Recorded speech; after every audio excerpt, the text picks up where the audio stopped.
Բարի երեկո հարգելի հետևորդներ, եթերում ABC Newsroom-ն է, ես Աննա Սարգսյանն եմ։ Հովհանավանքում վիճակը դարձյալ լարված է։ Այսօր կարգալույց քահանան ստիպված է եղել չշարունակել պսակադրության արարողությունը, որովհետև ըստ ներկաների Փեսայի հայրն է խնդրել, որ այլ քահանա մոտենա։ Ի վերջո արարողությունն իրականացրել է Տեր Սարգիսը։ Բայց իրական միջադեպը սկսվել է րոպեներ անց, երբ Մայրաթորի պատվիրակները Տեր Արամին են ներկայացրել կարգալույց լինելու փաստաթուղթը եւ պահանջել ծեսը չիրականացնել։ Նախկին քահանան էլ ասում է չի հարգում դիվանատունն ու նրա որոշումները։ Որպես քահանա չեք կարող լինել այնտեղ, որտեղ պատշաճ է քահանաներին լինելու, այսինքն խորանի վրա, ատյանում, դասերում եւ ավանդատներում։ Հարցնեվորներ գնացեք ձեր հարսանիքին, ով է սա ձեր, ոչ մեկ չի գնում ստեղ։ Ով է սա ասել, որ ինձ փոխանցեք։ Եղբայր, ի՞նչ է նշանակում ով ասել։ Ես հարց եմ տալիս։ Ես փոխանցում եմ։ Ում ասացնեք փոխանցում։ Ասեցի, չէ։ Դիվանատան։ Ես ասեմ չեմ ընդունում սա։ Ով տվել է, տարեք հետ տվեք իրեն։ Դե դուք հիմա գնացեք իմ խոսքը իրենց փոխանցեք։ Չեմ ընդունում։ Դուք հարգի ասեք։ Հարգեք։ Ես այդ կառույցը չեմ հարգում, ով որ էս թուղթ ուղարկել է։ Մենք վերջացրեցինք մեր խոսքը։ Դե որ վերջացրեցին գնացեք այստեղից։ Սպառնում եք դուք օտյալ քահանային։ Բա ինձ ով է սպառնում որ պետք է այստեղից։ Ես եմ օծած։ Իմ օծում ով է վերջը։ Կներեք իմ օծումը։ Քահանաներին հարց եմ լսեք։ Իմ օծում ով է վերջը։ Իսկ Մայրաթոր Սուրբ Էջմիածին Աստծո դեմ պատերազմը հայտարարում։ Ոչ, ես Աստծո ծառա եմ ինձ համարում։ Դուք սադրիչներին ինչ եք հրավիրել։ Ովքեր են սադրիչները։ Մարդիկ սադրիչ։ Ես մարդիկ սադրիչ են։ Իսկ ո՞վ է այստեղի միակ սադրիչը։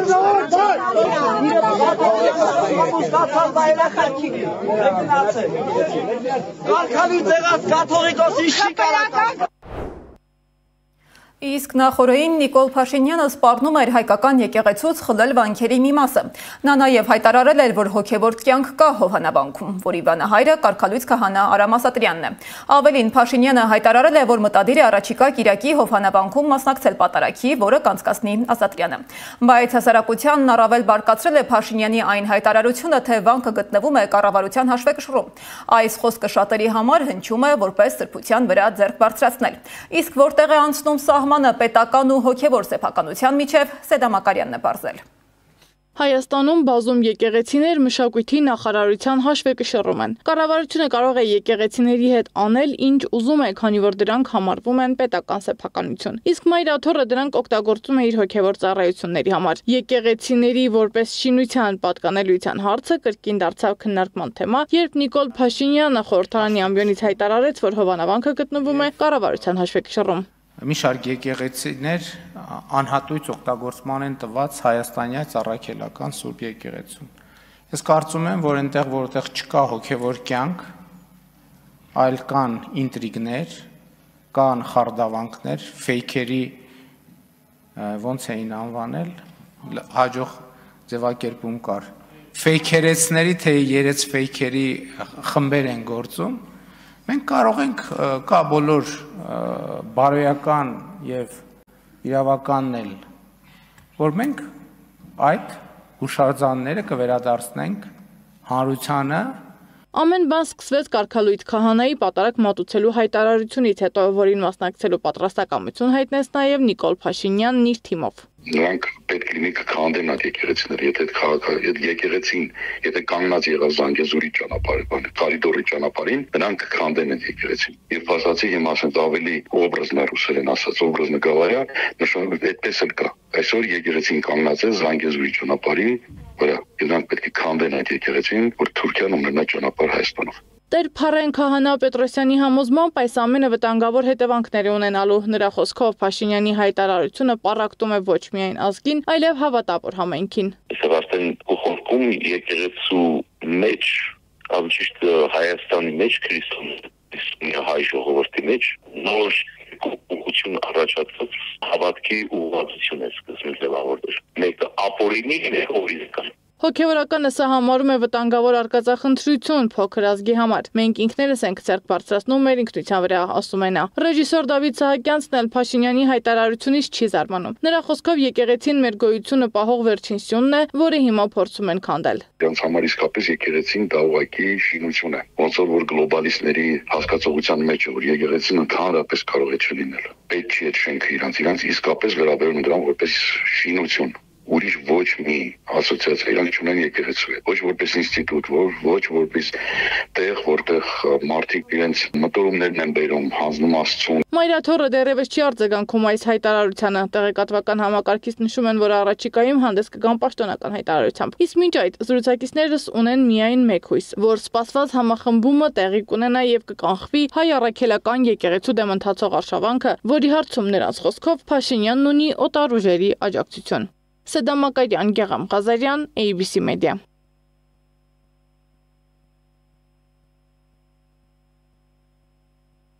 Ռումինիայի հայոց թեմն է խստորեն դատապարտում Հայաստանի իշխանության գործելակերպը եկեղեցու հանդեպ։ Հայտարարություն են տարածել, որտեղ նշված է, որ մեր Սուրբ եկեղեցու դեմ նախաձեռնված արշավը գրավում է նորանոր ամոթալի բարձունքներ, խախտելով օրինականության պահանջները, անցնելով նաև ազգային մեր կյանքում գործող չգրված օրենքների եւ բարոյականության բոլոր սահմանները։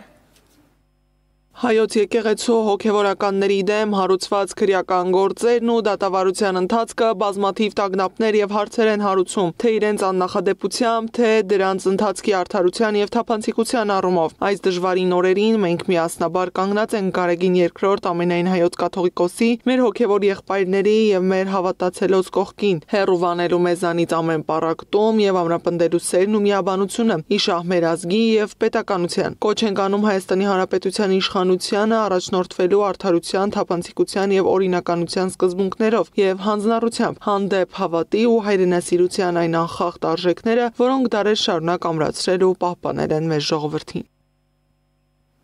Փաշինյանը ցանկանում է հայ առաքելական եկեղեցու այլընտրանքային կենտրոն ստեղծել։ ՌԻԱ Նովոստիի հետ հարցազրույցում այսպիսի կարծիք է հայտնել Կրոնի եւ քաղաքականության ինստիտուտի տնօրեն Անտոն Իգնատենկոն։ Փորձագետը բացատրել է, որ Հայաստանում պետություն-եկեղեցի հարաբերությունները կարգավորվում են սահմանադրությամբ եւ խղճի ազատության ու կրոնի կազմակերպությունների մասին օրենքով։ Հայկական եկեղեցու հատուկ դերը նշվում է միայն նախաբանում։ Պետությունը եւ մասնավորապես վարչապետը չեն կարող փոխել կաթողիկոսին։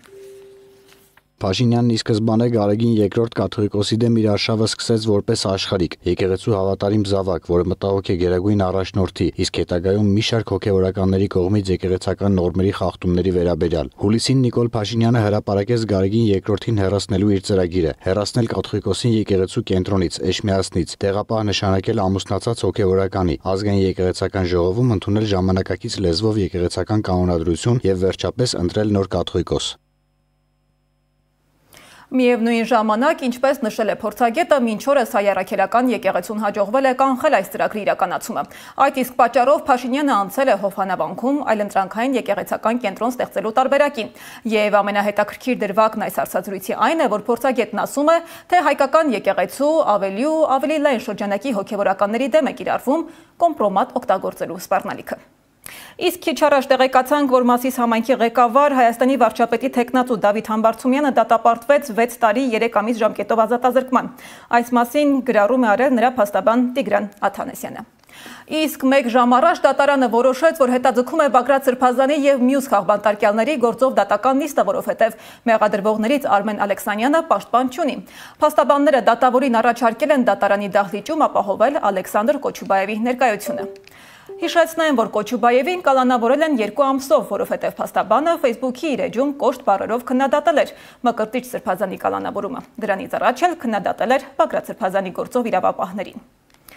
Պարզվում է, պաշտպանության կարիք ունեն հենց պաշտպանները։ Մի շաբաթում երկրորդ փաստաբանն է հայտնվում կալանքի տակ։ Այս անգամ հերթը Ռուբեն Մխիթարյանինն էր, որը մեր ձևով ժողովրդական շարժման անդամ է։ Նա իրավապահների ուշադրության կենտրոնում հայտնվեց հենց մասնագիտական պարտականությունները կատարելիս։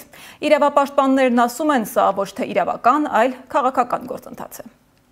Փաստաբանական գործունեություն ծավալելու ժամանակ ձերբակալված փաստաբան Ռուբեն Մխիթարյանը 2 ամսով կալանավորվել է։ Նրան մեղադրում են զանգվածային անկարգություններին մասնակցելու եւ արդարադատության իրականացմանը կամ մի խումբ անձանց կողմից նախնական համաձայնությամբ գործի քննությանը միջամտելու համար։ Հատկանշական է, որ ԶԼՄ-ների կողմից արված կադրերում երևում է, թե ինչպես է Մխիթարյանը քաղաքացիներին իրազեկում, ինչպես գործել, որպեսզի մնան օրենքի սահմաններում։ Ռուբեն Մխիթարյանն ապօրինաբար կալանավորվեց այն դեպքում, երբ մի շարք ԶԼՄ-ների կողմից մանրամասն տեսանկարահանվել եւ արձանագրվել են Ռուբենի գործողությունները, որոնք բացառապես հանդարտեցնող եւ կանխարգելող բնույթի էին։ Բացարձակապես չէին պարունակում հանցավոր տարեր եւ բխում էին փաստաբանի մասնագիտական գործունեության տրամաբանությունից։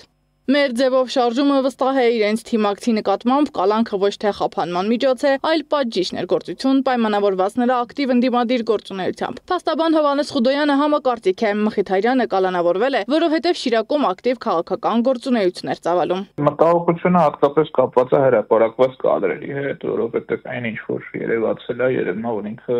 ոստիկանների եւ ժողովրդի արանքում կանգնած փորձում է հանդարտեցնել։ Ու ոնց հասկացա նաև մամուլի հրապարակումներից իրեն զանգվածային անկարգությունների մասնակցել մեղադրանք առաջադրված։ Բարագայում երբ որ ինքն ինքնից մեղադրանք առաջադրել արդեն խնդրառույց է։ Լուսադեմին Շիրակի մարզի առաջին ատյանի ընդհանուր իրավասության դատարանը կալանավորելու որոշում կայացրեց։ Իդեպ Մխիթարյանը մեկ շաբաթվա ընթացքում կալանավորված երկրորդ փաստաբանն է։ Առաջինը Ալեքսանդր Կոչուբաևն էր, ում ձերբակալել էին ասֆալտին պարկեսնելով։ Կոչուբաևին կալանավորելով իրավապահ համակարգը չի սահմանափակվել։ Խոզարկել են նաև նրա տունն ու գրասենյակը, ինչն ըստ Խուդոյանի օրինական չէ։ Կոչուբաևի դեպքում էլ չեն բավարարվել միայն իրեն ձերբակալելով, կալանավորելով նաև խոզարկել են բնակարան, փաստաբանական գրասենյակ, ինչը գործի հետ ընդհանրապես առնչություն չունի, այդ մարդը Facebook-ում ստատուս է դրում, իր գրասենյակը խոզարկելը բացարձակապօրինյա։ Որ Ռուբեն Մխիթարյանին լռեցնելու համար են կալանավորել, պնդում են նաև ընդդիմադիր քաղաքական գործիչները։ Իրավապահ համակարգի գործողությունները դատապարտել են նաև փաստաբանական համայնքի ներկայացուցիչները։ Փաստաբան Ռուբեն Մելիքյանը նշել է, ոչ միայն չկան Մխիթարյանի մեղքն ապացուցող կադրեր, այլև հակառակը կան նրա անմեղությունը հաստատող փաստեր։ Ինչու շատ բարձունակ է, որպեսզի մեր իրավապաշտպաններից, փաստաբաններից աչքը վախեցնեն ու ստիպեն կամ դադարեցնել իրավապաշտպան գործունեությունը, կամ գոնե նվազեցնել դրա ինտենսիվությունը, որպեսզի վախեցնեն ընդդիմադիր հայացքներ ունեցող քաղաքացիների աչքը եւ ստիպեն հեռու մնալ ընդդիմադիր քաղաքական ուժերից, որպեսզի վախեցնեն հավատարիմ հայ առաքելականների աչքը եւ ստիպեն X օրը ձեռնպահ մնալ Սուրբ Էշմիածինը պաշտպանելուց։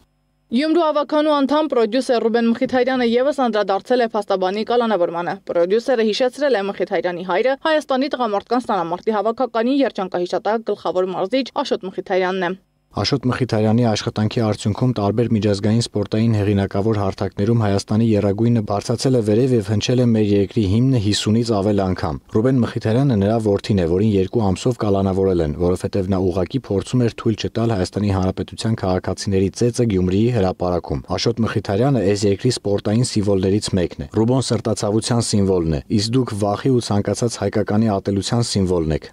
Փաստաբանի խոսքով խնդիր կա այն մարդկանց հետ, ովքեր հանրային գործունեություն են ծավալում։ Մխիթարյանը մեր ձևով շարժման անդամներից է, ու սա ամենահարմար պահն էր նրան մեկուսացնելու համար։ Փաստաբանների պալատն էլ մամուլի ասուլիս է հրավիրել, անդրադառնալու է փաստաբանների դեմ սկսված ճնշումներին։ Սադամ Ակարյան, Գեգամ Ղազարյան, ABC Media։ Մինչ իրավապաշտպաններին կալանավորում են իրավունքը պաշտպանելու համար, պարզվում է Հայաստանում ամեն ինչ այնքան խաղաղ է, որ նույնիսկ Բերձորի միջանցքը փակած այսպես կոչված էկոակտիվիստներն են հասել Երևան խաղաղության մասին խոսելու։ Հենց նրանք, որոնց պատճառով Արցախը ամիսներով շրջափակման մեջ էր, այսօր նստած էին Հայաստանի պաշտոնյաների կողքին, որպես ադրբեջանցի գործընկեր պաշտոնյաներ։ Արդեն մի քանի ժամ է համացանցում ակտիվ քննարկումներ են։ Մարդիկ փորձում են հասկանալ, ինչպես է ադրբեջանցի երբեմնի ակտիվիստը հասել Երևան ու հայտնվել ոչ ավելի, ոչ պակաս անվտանգության խորհրդի քարտուղար Արմեն Գրիգորյանի հետ մեկ սեղանի շուրջ։ Անվտանգային քաղաքականության հետազոտական կենտրոնը հայտնում է, որ քննարկումը նախաձեռնել են երկու երկրների փորձագետները պաշտոնական կառույցների աջակցությամբ։ Ըստ հաղորդագրության նպատակը խաղաղության օրակարգի առաջմղումն է։ Հանդիպման ավարտին էլ պատրաստակամություն են հայտնել շարունակել համատեղ նախաձեռնությունները։ Կեղծ էկոակտիվիստը խաղաղության մասին Անի Աբաղյանի ռեպորտաժը։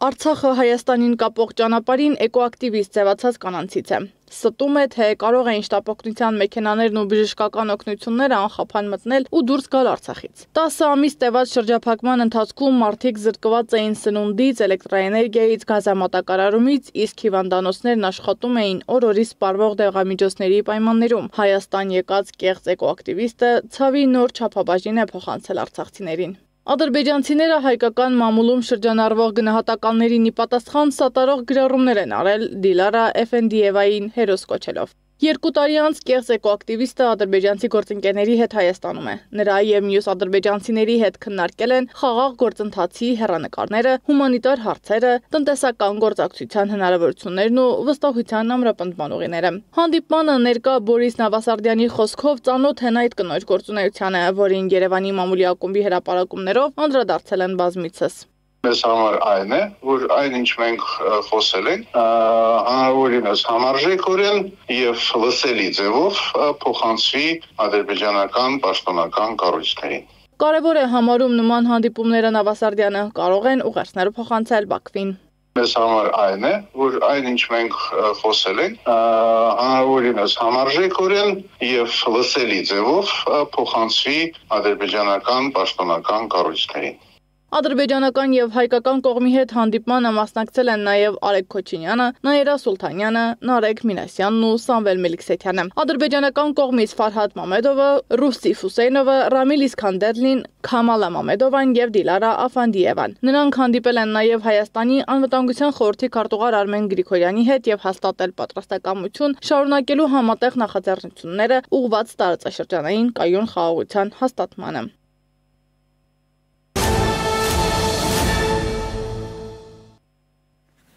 Ներքաղաքային թեմաների մասին։ Աշնանային արձակուրդներին Երևանը կարծես այլ շնչով է ապրում։ Փողոցներում ավելի քիչ մեքենա կա, խցանումներ էլ գրեթե չկան։ Բայց այս հանգիստը ժամանակավոր է։ Խցանումները նորից կսկսվեն, դպրոցները բացվելուն պես։ Քաղաքային երթևեկությունը շարունակում է մնալ ամենաքննարկվող խնդիրներից մեկը, հատկապես դպրոցների հարակից տարածքներում։ Քաղաքապետարանը փորձել է լուծում գտնել դպրոցական դասերը սկսելով 15 րոպե շուտ, սակայն կրթության փորձագետներն ու քաղաքացիները տարբեր կարծիք ունեն։ Արդյոք դա իսկապես օգնեց, թե խնդիրն ավելի խորացավ։ Գործընկերս է անդրադարձել թեմային։ Աշնանային արձակուրդների օրերին Երևանը կարծես շնչում է ավելի հանգիստ։ Առավոտյան խցանումները քիչ են, երթևեկությունն էլ ավելի ազատ։ Պատճառը պարզ է։ Ծնողները չեն շտապում երեխաներին մեքենայով դպրոց հասցնել։ Ուսումնական տարվա սկզբին քաղաքապետարանը խցանումները թեթևացնելու համար որոշեց Երևանի դպրոցներում դասերն սկսել 15 րոպե շուտ։ Սակայն կրթության ոլորտի փորձագետ Ատոմ Մխիթարյանի կարծիքով այդ քայլը սպասված արդյունք չի տվել։ Ուրեմն ընդհակառակը եւ կենտրոնի ծանրաբեռնվածությունն է մեծացել եւ ուրեմն առավոտյան խցանումները ավելի շատ են։ Այսինքն սա հերթական հակառակ ուղղված առաջարկությունն է, որը ոչ կշռադատված է, ոչ հետազոտված է, ուղղակի ինչ որ մեկի առաջարկությունն է, որը իհարկե այդպես էլ որևէ ձևով չի ազդում։ Բայց քաղաքապետարանը պնդում է, որ որոշումն արդյունավետ է։ Երևանի քաղաքապետարանի տրանսպորտի վարչության պետ Վազգեն Հարությունյանն ասում է, տարբեր ուսումնասիրություններ են արել արդյունավետությունը հասկանալու համար։ Մասնավորապես Yandex Armenia գործընկերների հետ խցանումների բալանցուցիչներն են ուսումնասիրվել նախորդ տարվա ժամանակահատվածի եւ այս տարվա ժամանակահատվածի հետ եւ այս փոփոխությունները իր ազդեցությունն ունեցել, իհարկե որոշ չափով շատ չեն, բայց դրական դինամիկա կա։ Մինչ քաղաքապետարանը փորձում է դրական դինամիկան մեծացնել, քաղաքացիները սկսել են պատճառահետևանքային կապերը գտնել, նույնիսկ լուծումներ առաջարկել։ Լայն արձագանք է ստացել Facebook-ի օգտատեր Հայկ Թորոյանի գրառումը։ Դպրոցների տարածքում դասերից առաջ եւ հետո պարզապես անհնար է մարդկանց ոտքով տեղաշարժը։ Մի պահ կանգ առա Դավթաշենի դպրոցներից մեկի տարածքում եւ ծանոթ անծանոթներին ուսումնասիրելով հասկացա, որ այժմ ծնողների մեծ մասը ցուցադրելու համար են իրենց երեխաներին մեքենաներով դպրոց տանում, հետո 10-15 րոպե սպասում ու տուն տանում։ Արդյունքում դպրոցների տարածքներում մեծ խցանումներ են ստեղծվում։ Նայում ես ծնողին, գիտես, իր տունը դպրոցից 50, 100 կամ 300 մետր է այն կողմ, բայց չէ, ոնց կլինի։ Իր երեխան պետք է մեքենայով դպրոց, մաման պետք է մեքենայով գա տանի տուն, որ երեխան էլ դասարանի մոտ հաճախ գլուխ գովա, որ իր մաման արտասահմանյան մեքենա է վարում, որ ինքը մի մետր չի քայլում։ Այս թեմային արձագանքել է նաև 4 երեխաների հայր Արսեն Սուլթանյանը, որը հիշեցրել է. շատ երկրներում դպրոցական ավտոբուսները վաղուց են լուծել այս խնդիրը։ Նրա խոսքով նույն մոդելը կարելի է կիրառել նաև Երևանում։ Օրինակ Շիրակացու ճեմարանն արդեն արդյունավետ կազմակերպում է նման երթուղիներ։ Ես գիտեմ, որ նույնիսկ դպրոցներ կան հանրակրթական, որ իրանք էլի տնօրենի նախաձեռնողականության շնորհիվ ունեն ավտոբուսներ։ Եթե չեմ սխալվում, երկրորդ զանգվածում նման դպրոց կա, չինական դպրոցն է կարծեմ։ Եթե դպրոցի տնօրենը կարողանում է կազմակերպել իր տնտեսությունով, հա, դպրոցական բյուջեով նման բան, ինձ թվում է, եթե կենտրոնացած կազմակերպվի, հնարավոր է լրիվ, որ դպրոցները ունենան ավտոբուս։ Ու ստեղ հանրակրթական դպրոցների մակարդակում իհարկե պետական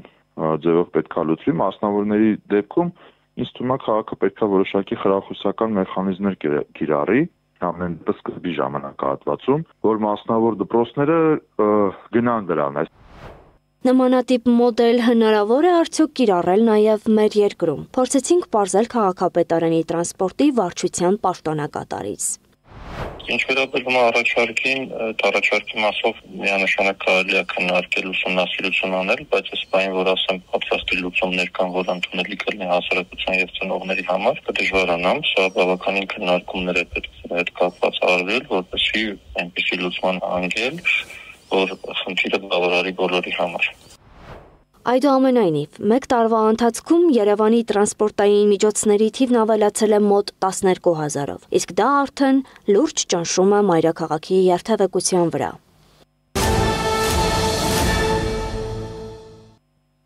Միջազգային թեմաների մասին։ Միացյալ Նահանգների նախագահ Դոնալդ Թրամփը ռեկորդ է գրանցել կառավարության գործունեության մասնակի դադարեցման շատդաունի առումով։ Իր առաջին նախագահական ժամկետի ընթացքում կառավարությունը մասամբ փակ է եղել 36 օր, իսկ այժմ արդեն 22 օր եւ դեռ շարունակում է փակ մնալ։ Շատդաունի պայմաններում շարունակում են աշխատել միայն կենսական ոլորտների ներկայացուցիչները, բժիշկներ, զինվորականներ եւ պետական անվտանգության համակարգը։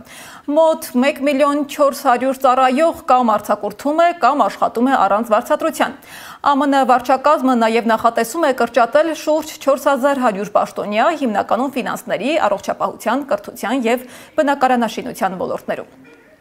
Իսկ Հնդկաստանի նախագահի ուղևորությունը Կերալայում կարող էր ավարտվել աղետով։ Նախագահին տեղափոխող ուղղաթիռը վայրեջքի պահին խրվել է չամրացված բետոնի մեջ։ Վայրեջքի հրապարակը պատրաստվել էր ընդամենը մի քանի ժամ առաջ, իսկ խոնավ եղանակը խանգարել էր բետոնի լիարժեք կարծրացմանը։ Նախագահը չի տուժել եւ շարունակել է իր այցը մեքենայով։ Իսկ ՆԱՏՕ-ի անմիջական հրամանով գործող Մեծ Բրիտանիայի թագավորական նավատորմը Հյուսիսային ծովում կալանել է ռուսական նավ։ Օպերացիան իրականացվել է Ֆրանսիայի եւ Նիդերլանդների աջակցությամբ։ Սա առաջին դեպքն է, երբ բրիտանական ռազմածովային նավը գործում է դաշինքի ուղիղ հրամանատարության ներքո ռուսական նավերի դեմ։ Այս ժամի համար առանձնացրել էինք այսքանը, շարունակեք հետևել մեր հրապարակումներին, բայց չթողնելու համար ամենակարևոր ու թարմ լուրերը։ ABC լուրերի հաջորդ թողարկումը ժամը 21-ին է։